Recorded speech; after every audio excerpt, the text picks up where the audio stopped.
Republicans need to start taking special elections seriously. Over the past 2 weeks, we saw Republicans once again get embarrassed in special elections. Last week, we saw in Pennsylvania where Lancaster County Commissioner Josh Parsons, a Republican in a very Republican area, lost a special election seat for the PA State Senate. Then this week, we saw the state of Wisconsin, a state that voted for Trump just a few months ago in November, elect a super left-leaning Susan Crawford to the state Supreme Court. Then in Florida, we had 2 special elections for the U.S. House. And even though Republicans won, it was a lot closer than it should have been, especially when you look at that district, a district that has a lot of Republicans and a voting history of Republican. So what is the problem? Well, it's low propensity voters in these special elections and off-cycle elections. The thing I have to give credit to Democrats for is, well, it's weird in the general election because they really didn't show up, but in these special elections and the off-cycle elections, they show up. In Pennsylvania, they were very motivated to not elect a Republican. Republicans should be the same way for Democrats. You should be very motivated to not elect a Democrat. But unfortunately, we have many low propensity voters in the Republican Party who are lazy, decide not to go out and vote,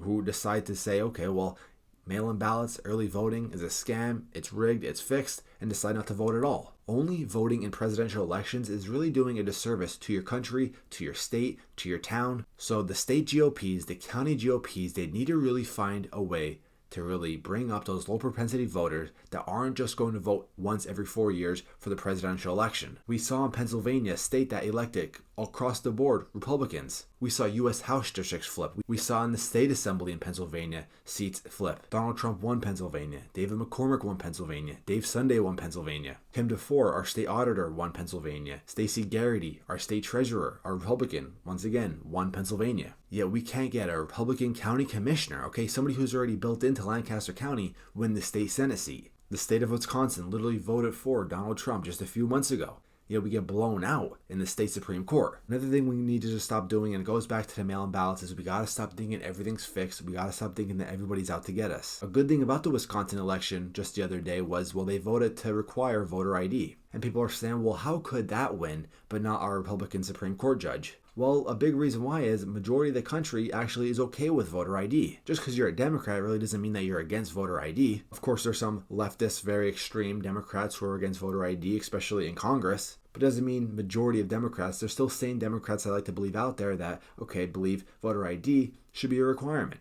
Don't use that as an excuse to just say, oh, it's fixed, it's rigged. No, get up and vote. If you can vote, if you're working all day on a Tuesday during a special election, okay, I know it's a random day, usually it comes up suddenly, or an off-cycle election, do a mail-in vote. Take advantage of them. Republicans took advantage of mail-in votes, especially here in Pennsylvania. Shout out to Scott Pressler pushing that. And guess what happened? Trump won Pennsylvania. We are in the stage now where you cannot just get rid of mail-in ballots. You just can't avoid them because, listen, Democrats want to use them. Well, we got to use them too. We got to take advantage of them. It worked in 2024 in November. It needs to keep working for special elections and off-cycle elections. You might be thinking, well, this Supreme Court election that just happened in Wisconsin, not a big deal. Well, it's a left-leaning judge, even though it did take a former left-leaning judge seat, but now they're probably going to redistrict Wisconsin, okay? Making it a very slim majority in the U.S. House, maybe even giving Democrats the majority in the House, which is a very important thing. We need to take that serious. Problem is, though, we're not really educating Republicans. We're not really broadcasting that to people who voted for Trump. So the state GOPs, the county GOPs, they need to educate the voters. They need to get them out. They need to let them know that it's all right to do mail-in ballots. Stop pressing this lie. We need to stop pressing this lie that everything's rigged, everything's fake, everything is out to get us. We need to just get up and vote. That's all you could do. It worked. It worked in November, the biggest election, okay, probably of our lifetime. It worked in November.